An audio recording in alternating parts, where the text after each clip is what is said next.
we all get lost in it. We all have bad days, especially as some kind of supervisor. You have bad days. You have employees that are struggling, um, things like that. And it's hard to be motivated every day. And you can't be motivated every day. But as a leader, you have to show that motivation every single Yeah. day and that excitement. Excitement is so important. It just follows the mantra: don't let today be the best you'll ever be. Breathing in diesel exhaust fumes is like walking into a fire without a mask. Over time, that exposure leads to cancer. Protect yourself with MagnaGrip. To learn more, visit magnagrip.com.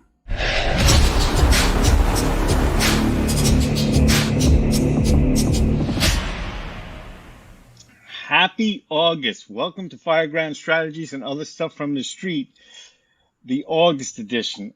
Number one, I can't believe it's August already. It's like, wow. Yeah. But before we get on with the show, I'd like to, I don't know the best way to start this, but I'd like us all to take a moment and think about Ty Voth out of Wichita, who died in a house fire earlier this week. Very, very sad circumstances, as it always is. And it always hits home, always makes me sad. Just keep his family, both his family at home and his family at the firehouse, really, really important. So please, please, please keep him in your thoughts. But anyway, a couple things I want to share. Number one, today's my wife's birthday, so I want to wish Maureen a happy birthday. Happy birthday, Mo. Here I am. Although actually, when this airs, it won't be her birthday, but it is while we're recording it. So I got to make up for You gave the secret away. We're not live? It's important. She keeps me sane, keeps me focused, and pretty happy. Big job. And one more thing I have to share about her, because as firefighters, we talk about determination and goals and always improving. The state of Connecticut has 169 towns and cities in it. And in 2017, Maureen embarked on a goal to run a road race, a timed road race in every city and town. Next Saturday will be her 169th road race, and she will have run a road race in every city and town in Connecticut. And you know what? That's determination, and we could all learn a little about that from her. She's going to be really. It's amazing. It's amazing, obviously, what a great, great accomplishment. But it's amazing to me that every city and town has a road race. They don't have that in New Jersey. Can you imagine doing a road race through Newark or Camden? No. Madison? Actually, those are the places that usually have those someplace in a park Yeah, or I know, something. I know. But actually, this race she's running next Saturday, she's been trying to get this one for years. They almost never have a road race. And they're actually running this one for the people who run in this association, Run 169. They're doing it for them. And they're giving them a limited Nice. amount of time to get it done and get out of town. So that's, Hope the weather oh cooperates. my God, it looks like there's a nor'easter coming because of that storm in Florida. Yeah, So yeah. yeah, We should get it like Wednesday, Thursday. I think Wednesday, Thursday, Friday, Saturday. We're getting it, so you guys are probably getting it like Thursday, Friday, Saturday, Sunday. yeah. Thank you very much. Much That's okay. appreciated. Listen, I'm sure it's not the first time she ran in bad weather. Oh yeah, but she doesn't love it. No, You know, no. I don't run. I'll hike all day. I'll walk 8 hours at a time in the mountains. Hmm. I don't care. But this boy ain't running unless there's somebody running after me with a gun or a knife. You- That's pretty much it. So I do have to apologize for the big time grizzle, but you know what? I'm retired, and some people tell me with the hat on, the grizzle looks pretty bad. Dun dun dun. You, what exit? And I know you know what I'm talking about. But I'd also like to open with something. Chief Shannon Stone. I know a lot of you know him. Hmm. He's a great instructor, travels around the country doing lectures, and does a lot of stuff in Florida. And prayers to the firefighters in Florida right now. I know they have task force already activated, going to work down there. They're getting monumental amounts of rain. It's pretty Hmm. crazy. And right now, actually, where Chief Stone is, that's where the area is. The greater Tallahassee area and all in there. So, um, but I want to read something word for word. It's not good to be on video and reading word to word, but I want to remember and say everything he said.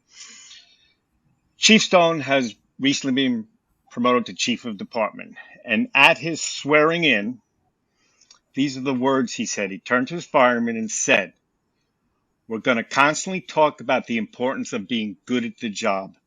We're going to place training on the forefront of everything we do. We're going to continue to embrace the importance of being good at everything we do. Masking up quickly is important. Stretching to the door quick and efficient 100% of the time is important.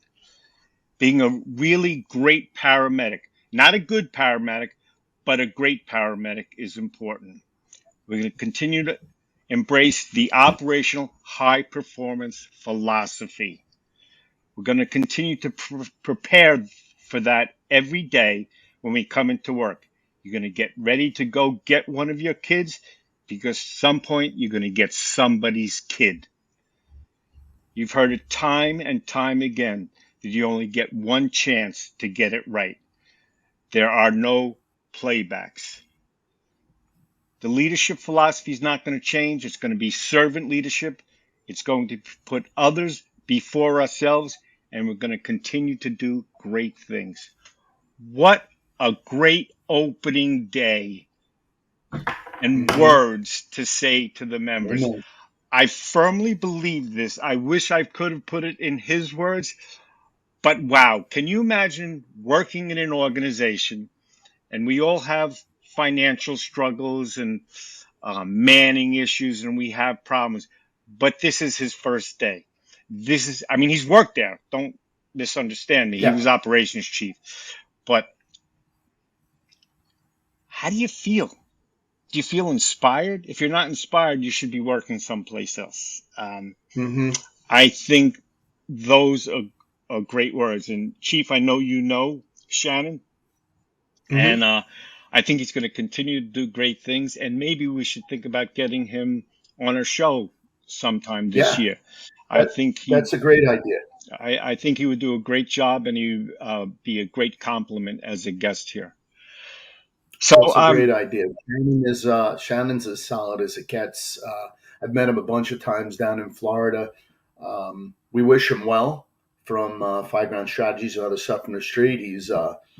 Um, he's a do the right thing all the time type of guy, and he still comes to classes. When I was teaching down there at let's see, I think it was the Orlando Fire Conference, I think, but I also believe I saw him when I was in Hollywood.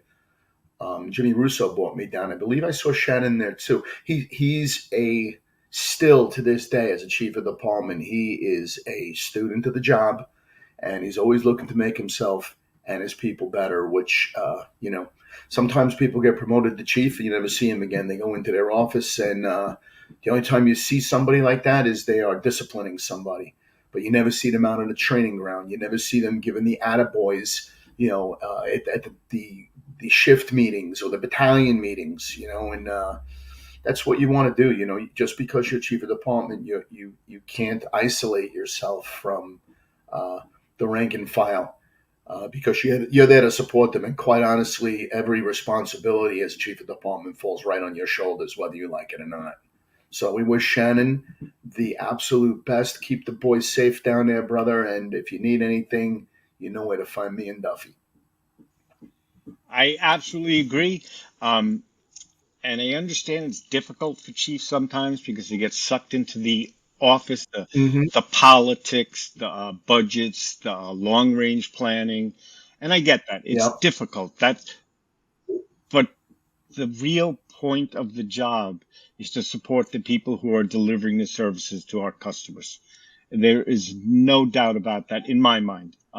It's easy for me to say. I've never been chief of department, Mhm. but you can't forget the troops. And I love the overall message that he was delivering on his promotional day. We're going to do better. We're going to get better. We're not going to drop back because of financial reasons or whatever other reasons. We're going to continue to improve. And the whole organization, and it sounds like including himself, as you just said. Yeah. And it's a great philosophy to live by. We all get lost in it. We all have bad days, especially as some kind of supervisor. You have bad days. You have employees that are struggling. Things like that. And it's hard to be motivated every day. And you can't be motivated every day. But as a leader, you have to show that motivation every single Yeah. day and that excitement. Excitement is so important. It just follows the mantra: don't let today be the best you'll ever be. It's hard to do, though. It sounds so Very simple. hard to do. It's so simple, but it's very hard to do. You know, I never wanted to be an asshole, but I know some days I was an asshole at work. And I'm sure my employees will agree with me on that. But the flip side of that is I don't want to be an asshole, but I could have been pushed to be an asshole sometimes. But still, I should have been Yeah. the better man and not crossed that line. You probably didn't have your coffee that morning. Or maybe I had too much. Or maybe you had too much. That could be it. Or, Well, we did. I was doing a class in the Orlando Fire Conference, and I went with Rick George to get bagels and breakfast and everything for everybody in our command group. And I don't drink coffee, so we get into the place, we're getting all this stuff, and I'm like, you know what? I need something this morning. I need some kind of juice or something. I just need something that, you know. He goes, yeah, well, have this thing right here. I had it. It was like this sparked energy thing. And well, I didn't know, but like it's like dosed with like a ton of freaking caffeine, and I'm in the classroom going like I'm like, what was in that thing? He goes, oh man, he goes, there's more caffeine in that than there is like 2 or 3 cups of coffee. I was like, you gotta be kidding me. yeah, you don't need that when you're doing a class. I've sat in many of your classes and No, I'm not a you're caffeine guy. running full speed ahead the whole time you're speaking. It's all good, man. It's all It is. good. It is.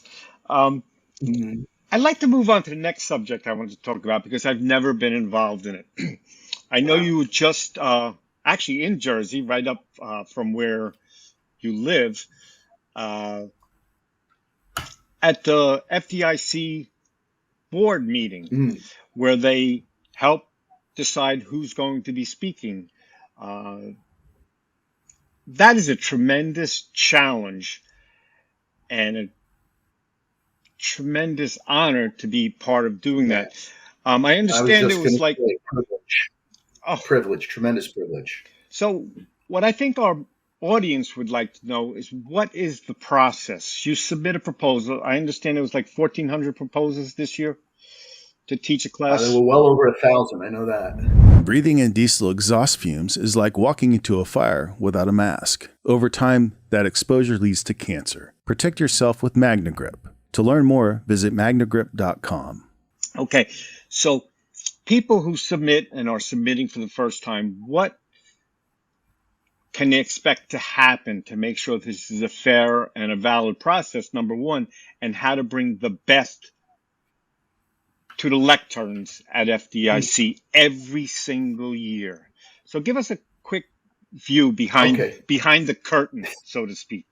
kind of hard to give a quick view, but first of all, when we get there, David Rhodes, he chips everybody, so he can track us all year long and know exactly where we are and what we're doing. So my arm still hurts from the chip he put in me. I didn't last year. He did it, and I didn't even know he did it. He said I did it when you weren't looking, because it's funny during the year there were a couple of times I was at places he knew where I was. So he's like the Wizard of Oz. Um, but the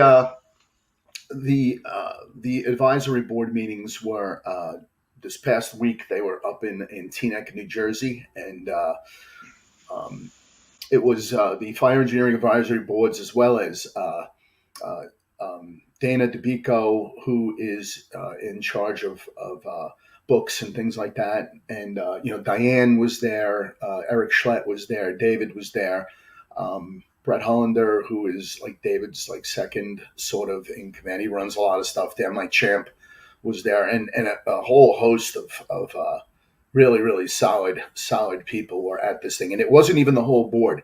They rotate the board every year. And one of the things they're trying to do is move people in that are still on the job on the board, because there was one point he was saying that I looked at the board and everybody on the board except for like 4 people were retired. And he goes, while we love everyone, we have to move forward with people still on the job. So if you're out there listening, someday you may be on the board. But what we do, it's like twofold. The first one is the first day, it's a full day, is we talk about FDIC, and we talk about all of the things that will make the conference better, what worked well, what didn't work well. We come up with some great ideas for what was going on in Lucas Oil Stadium, that whole sort of the what do they call the drill yard? The drill yard area. There's going to be a lot of more exciting things going on in there, including possibly some roundtables. The TED Talks will continue. There may be a secondary booth where people are doing possible radio, or they're just going to make it's because there were a lot of people in there, and if you have not been in there, there's such cool stuff in there. There's robotics, and there's virtual reality, and then there's just drill stuff going on. There's guys going through a drill tower. There's guys raising ladders. It's really cool, and not everybody got a chance to get over there, I think, because they just didn't realize everything that was happening there. But I think it's going to be a real cool. I don't want to use the word addition, but a cool sort of.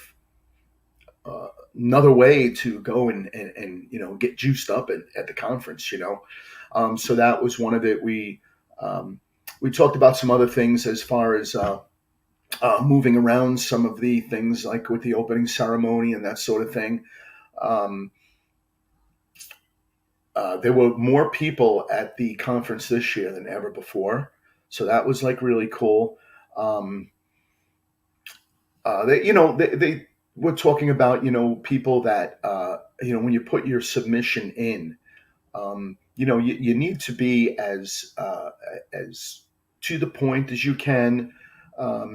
If you've taught the class before, please tell us. There are some people who were afraid to say they taught it before, only because, they didn't want used material to be coming to the FDIC, but we encourage that so that you work out the kinks. One of the things, especially if you're a first-time speaker, don't debut a class at the FDIC, because you're probably going to get turned down. We want to see that class has been done several different places, maybe some other smaller conferences, where you're able to sort of work out the kinks. So when you get to the big stage, you're ready to go. You've taught the class before. That's really important. And I know there were a couple of people I spoke to that were real good instructors, got turned down a bunch of times. And I asked them, what did you do? Say, about your class. Have you taught it before? Did you do an article, etc.? And they said, well, I taught it before, but I didn't tell them that because I didn't think it was good to tell them that. I go, no, you got to tell them that. So hopefully there were 4 or 5 guys that I talked to, and hopefully they get picked this year. The other thing is you want to make sure you get involved, get an article in to fire engineering. That goes a very long way. Get on a podcast, one of our podcasts. You can always reach out to Duffy and I. You can reach out to anybody on the podcast teams, because there's a lot of them going on. And, if you got something to bring to the table, we'll have you on, and you want to be valid with your with your class. Like, don't be vague about what you're doing. Be very, very to the point. There are people that, put in a leadership class in there. They have 6 years experience, so if you're going to talk about leadership with 6 years experience, talk about the leadership that you have either been exposed to or have displayed in your 6 years. Not Don't talk like a guy that's been around 30 years. I didn't do a leadership class until I had 34 years in the business. It's the first time I did it. Um, but we encourage people to send in. That's really important. I'm trying to think of some of the other things that went on there. I had my notes downstairs. You told me don't use notes, so they're downstairs. The second day we talk about the magazine and all of the things that are what could be done with the magazine, how we can make the magazine better. One thing that uh, I will tell you is that they are not looking for 10,000 word articles. Nobody reads 10,000 word articles. They're looking to reach out more to the 18 to 30 year olds, which, that is basically, or 35, that is the meat of the job. We grew up with, with long articles. They're looking for shorter things. I actually have one I'm sending in to Diane and David today on, palletized stock and rack storage in large footprint structures, commercial structures, and it's only 2,000 words. They say 2,000 words is about the limit you want to go. Now, for me, that's very difficult because my articles are always really long. So for me, it's a big transition to sort of try and bring that back. And it's like 2,100 words, and well, we'll see. Maybe it's too long. Maybe they want me to cut it down, but they want shorter articles. Get to the point. Don't tell your whole life story in an article. Get to the point of what you want to say and say it. Be very cognizant of spelling and grammar and things like that. Now, if you send in an article like on a cocktail napkin, but it's great, they'll help you with it. You don't have to be grammatically perfect in your article. Just get your point across, and the editors are all there to help you. The better it is and the better prepared it is, the better you're going to be, obviously. But it's the opposite sort of with a class. If you're putting in for a class and you're all over the place, you're very, very vague and very, very brief, and you're not getting to the meat and potatoes, you're not answering the questions there, you're probably going to be turned down. And that's just the reality of it. It's almost the opposite in a way of the articles, although it is and it's not. You get my drift. So before we're done here, I'll run down, while you're talking at one point and get my notes and see if I missed anything that might be important to pass on. I have some questions I think our audience would also like to know. What is the process before it gets to the meeting like you're at last week? So the article gets submitted, and then not the article, the proposal to speak. Proposal. Mm-hmm. So the proposal gets submitted. It goes to little subgroups, right? Can you explain how that process works before it gets to where you were this past week? Okay, so the proposal gets submitted to a subgroup, and the subgroups are broken down, and they actually talked about breaking it down even more because some of them are really, really broad. Like, for instance, there are a bunch of different tracks. So I think I was in the groups for firefighting, command, I believe. I don't know. I was in like 5 or 6 of them. And what happens is you go into the 5 or 6 groups and you're rated on a 1 to 5. 1 being you're out, 5 being definitely in. It could be somewhere in between. So I guess what they do is they tally up the score, take an average, and take a look at what the other classes in that genre, in that track is. The other thing that we asked them, and they're hopefully going to provide it for next year, is the feedback. If that class is a second-time class, a feedback from last year's class, from the students, who thought it was good, who thought it was bad. We want to see their evaluations. We don't have that ability right now, but that was one of the things we had looked at. So after the guys in the track groups are done, we submit all that to fire engineering. Now, once the meetings were over on Thursday or Friday, let's see, we went in on Tuesday, Wednesday, Thursday. Yeah. For the next 3 days, David, Diane, and Mike Champo went over every single submission and every single evaluation that the track people gave. So it took them, over 1,000. It's going to take them 3 or 4 days to do that, in which point they're going, you know. Um, but that's because they want to sort of look at some of the things, because there are some that like, okay, this is an in-betweener, and you know, um, and one of the things that they're looking to do possibly uh, is adjust some of the big programs, and adjust uh, the opening ceremony, not the opening ceremony, but the second day opening ceremony. There's some talk about that, but that is going to allow more classes to be put in. They're also, I think, going to be definitely going to be continuing with the hybrid classes, which, if you're not sure what they were, they're part lecture and part hands-on, and the hands-on all took place outside Lucas Oil Stadium rather than out at a remote site. That's going to continue because that was really, really well received. So David and Diane and Mike, I think it's just the three of them, I'm pretty sure. Maybe Brett Hollander's involved, I'm not sure. They evaluated all of them and took a look at what our evaluations were. And I imagine probably within the next few weeks to a month, people will be hearing. I think. Don't hold me to that. I'm not 100% sure. But, they try and get the turnover as fast as they can. That way people can begin to prepare, Wow. And I think the people who submit don't believe that this process is so involved. They think that people are picked ahead of time, and some of the people who've been in the past, they carry some juice. And I can't deny that, because there are people who are dynamic. They bring people in, and that's what their job is. But what I want to say to the students that do come to FDIC, please fill out those evaluations. Yes. Maybe up till now you haven't gotten to see them. I know Diane sees them and other people in the organization look at them. But myself, as an instructor, I can always get better. If I read what you have to say, and there's some things I saw in my class last year, God willing, if I get selected to speak again this year, I have made those changes. Some of it I thought was where I should be going, but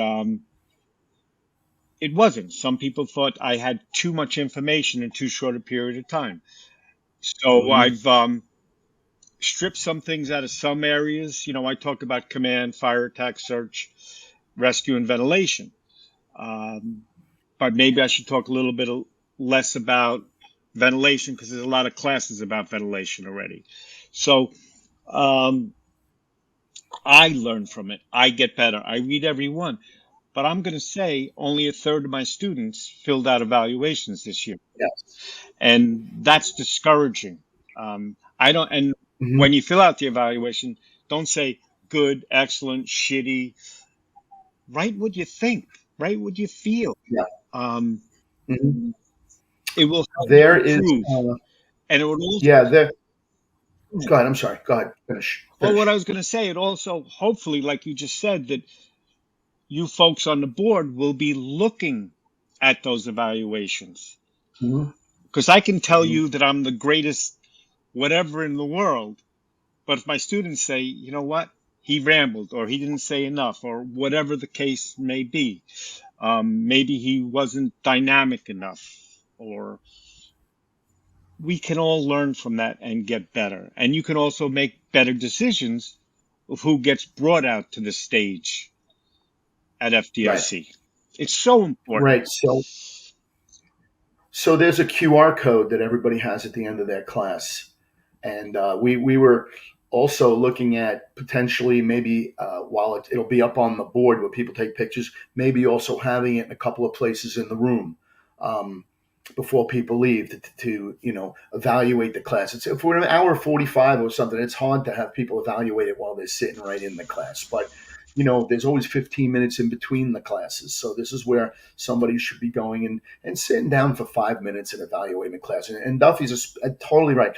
Don't just check the boxes. Give some real solid and heartfelt feedback. That's really important. And I'll tell you why also.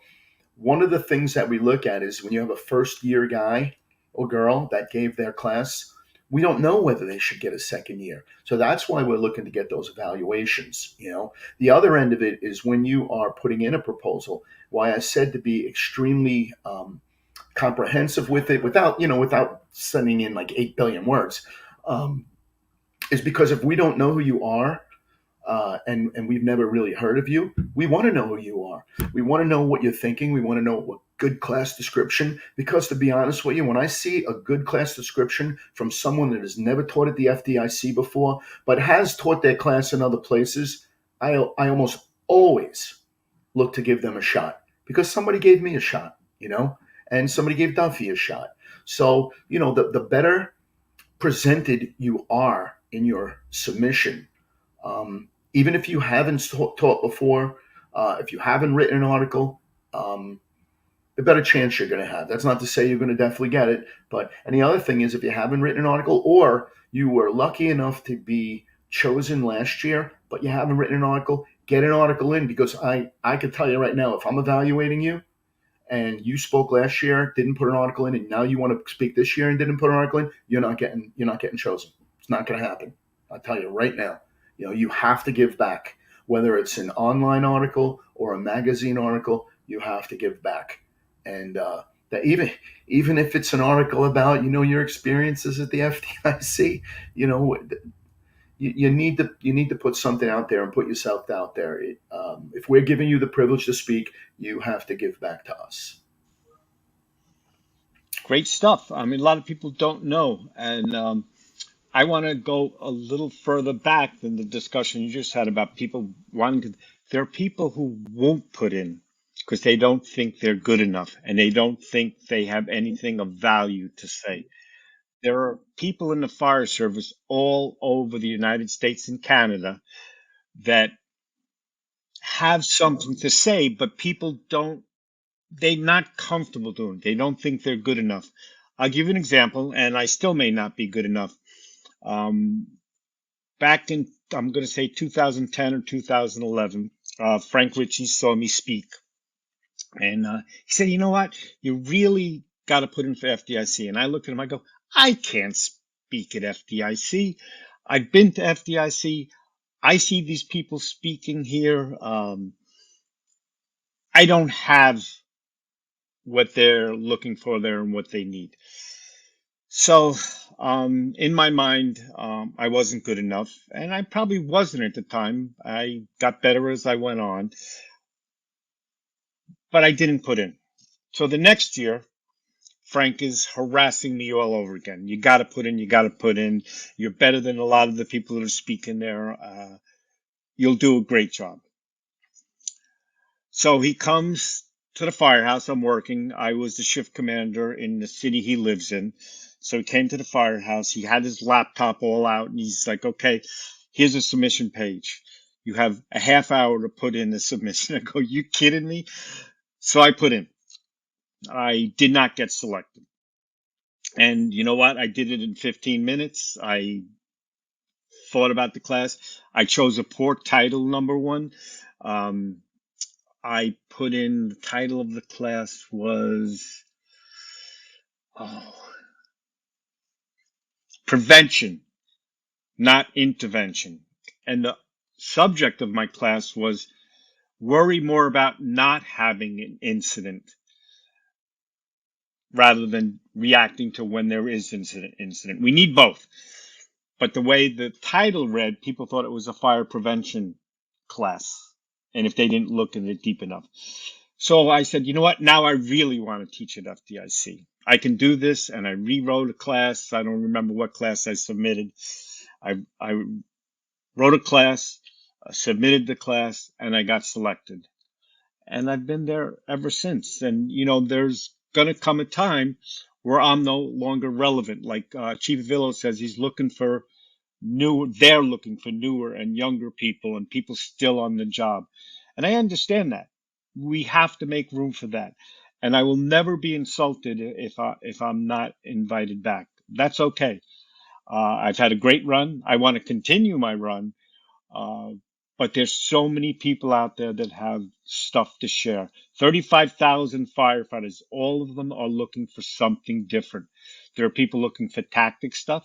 There are people looking for training stuff, command stuff, exclusively ventilation things, exclusively engine company stuff, leadership.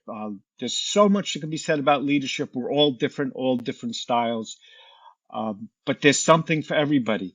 There's EMS classes. If you're a paramedic or in charge of a EMS organization, that's important too. We keep talking fire because that's what Chief Avillo and I did. But the EMS is part of who we are. We need to continue to make our EMS better, not fall back on 20-year-old traditions. There are departments using TPA for MIs out in the field. TPA, that's like unheard of. So many things are happening on the EMS side too. So if you have something to say about EMS or how to run an EMS organization or a fire EMS combination service, if you want to talk about a volunteer department trying to become a combination department, there are classes how to do that. Tom Merrill does a great class called the Professional Volunteer Fire Department. That is an awesome class. It's also great for all career departments as well. The message he's sharing about being a professional firefighter are so important, whether you get a paycheck or not. And don't ever forget that. So don't What's believe TPA? what's that? Oh, TPA. TPA? It's a clot busting drug. So when you have Oh, okay. a heart, you have an MI and there's a heart blockage. There some departments are doing TPA in the field. Those are usually departments that are far from the hospital. Here in Connecticut, there's Yale. There's so many places that can treat an MI. It doesn't make any sense to do it in the field. But if you're in South Dakota and it's an hour to the hospital, that TPA could save a life. So though if you think you have nothing to share, look at what you've done, what you know, and develop how you can deliver it. I'm not an expert. I do what I do because it matches my personality and who I am. But find something that works for you. If you're into tech rescue and you'd want to do specific tech rescue stuff, that's great. Either a lecture or a hands-on. Hands-on's a little more involved. There's logistics that you have to bring with you when you submit a class for hands-on. So anyway, that's what I have to say. If you think you have something to say it. Get out there and get in front of people and say it. Don't worry about the naysayers that say, you're only here a short amount of time. We did that stuff. Don't listen to those people in the back of the room who don't think you can do it. Do it. Get up. Give it a chance. If you don't get selected, rewrite it and put it in again. Chief Avillo, did you get your notes? Yeah, and I can't make heads or tails out of them. They were, yeah, there were some other things that they were talking about niche events. Niche events were sort of little offshoots from the. Is that Jersey for niche? Maybe it's niche. Yeah. Okay. Is Love that what you, it is? Avillo. All right. So, like for instance, the Women in Fire conference that goes on there, the tall buildings that goes on there, those are niche events. And they were, they're looking to expand that a little bit, where you're instead of doing like the tall building conference. I think it started on Tuesday. It went Tuesday, Wednesday, and Thursday. And so instead of signing up for other classes, people signed up for that, which then freed them up to say on Monday take a pre-conference workshop, and on Friday take a classroom session. But they were also talking about possibly backfilling the week with some more hybrid stuff. So whereas guys that would take a pre-conference workshop and would love to do some hands-on stuff, maybe they'll have that opportunity later in the week, on like Thursday and Friday, say, where and it'll be probably more so like at Lucas Oil Stadium. So like you don't have to have the buses and all that stuff. They're not sure. These are just ideas that we were sort of talking about and working things out. You know what? Most departments don't prepare you to be an officer. They do not. I mean, New York City has the flips classes, but we all have these ideas of what's going to happen when we become a lieutenant or a captain or whatever the case may be. We know all the technical stuff. We know that we need to stretch a big line for commercial fire. We know that whatever all the little tactical things are, but those interpersonal skills are very difficult for a first time officer. Maybe not so much company officer to chief officer, but firefighter to company officer. Those interpersonal skills, you think it's going to be so easy. They're all your friends. Now you're their boss. It is a tricky road, and you learn every single day. I learned the day I walked out the door, I think. Case Sergeant's Buddy the Boss, I think, is a great book on that subject, available at Fire Engineering Books and Videos. It's a tightrope. It's a fine line you walk there. You live with them, you eat with them, you train with them, and it's not an easy skill. And I think it's harder in smaller departments, because I'll say FDNY, for example, in Newark, you get promoted to captain in New Jersey or lieutenant in New York, they put you in another division or even another borough. You're not supervising the same guys you worked with yesterday. And you shouldn't be. No, but in small departments, you kind of get stuck there. That's the reality. I get it. I get it. And that's hard. And someday you're going to have to either put down your foot or roll over. And that's a discussion for another show, not today. Yeah, exactly. I think we're going mostly to FDIC. And without a doubt, I want to say in closing this is that it is the place where you can make a huge difference. This past year, I had a full class. There was standing room only. What the hell? I work in a little department, less than 100 guys on the job, but because the subject I picked matched my experience. Don't try You have your niche. Right. I have my niche, my niche.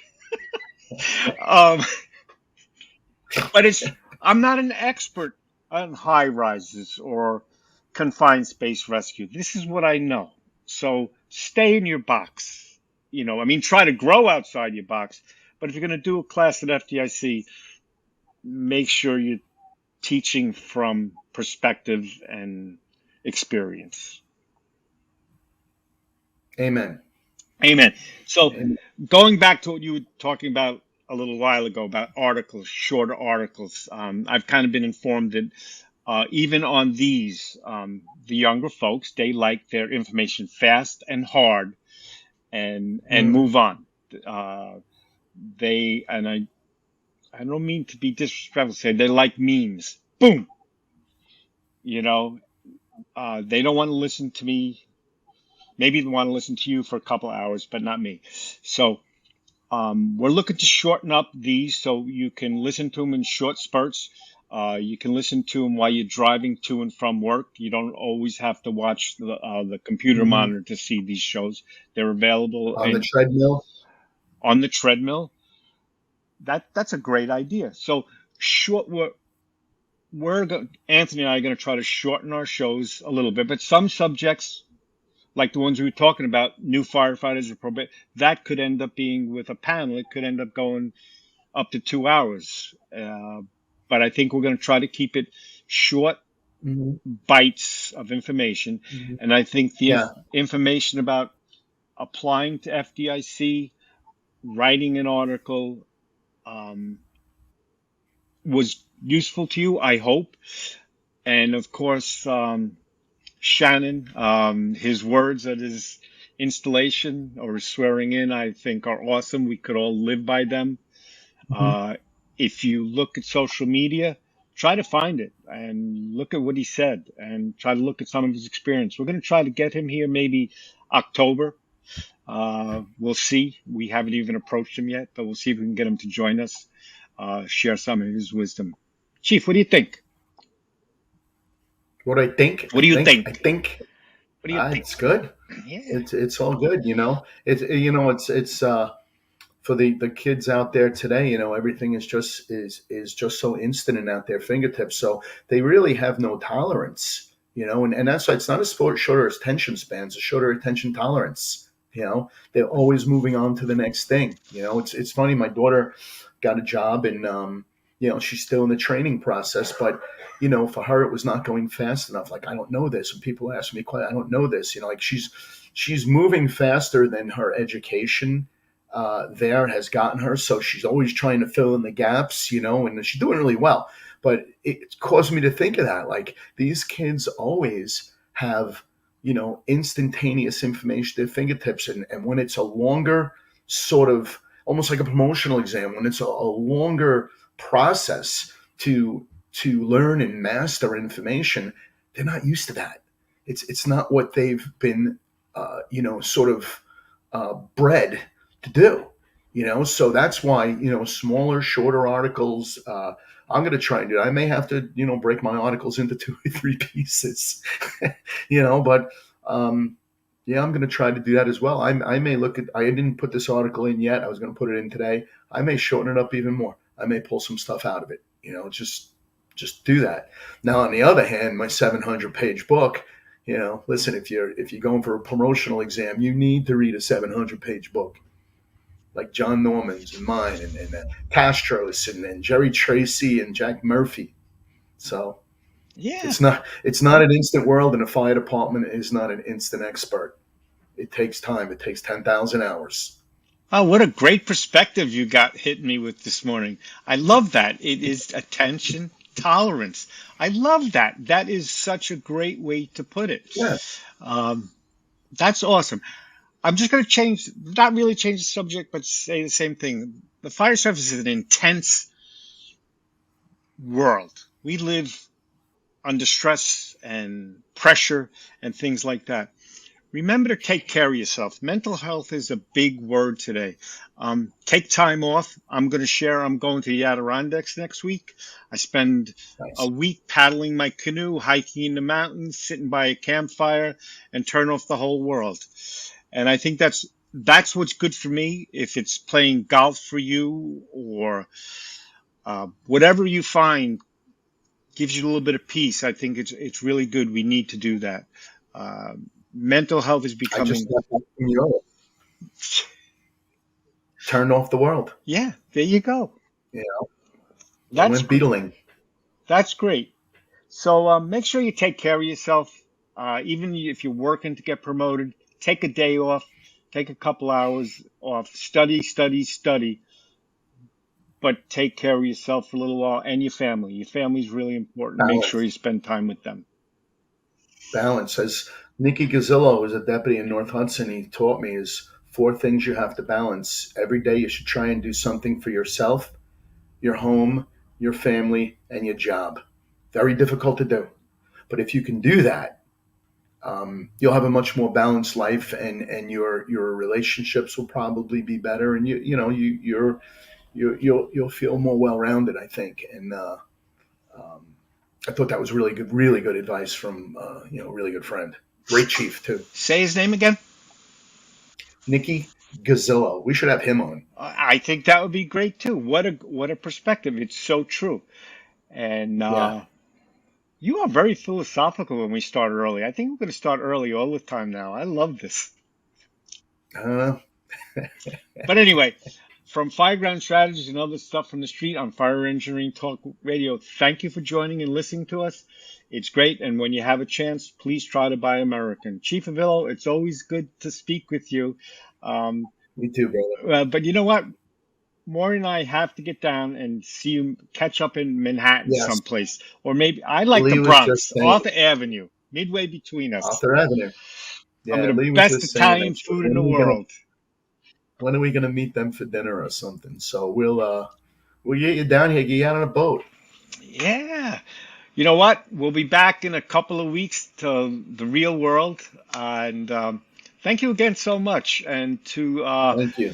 Fire Engineering, thank you so much for allowing us time to ramble on about whatever we decide to ramble on about when we do our show.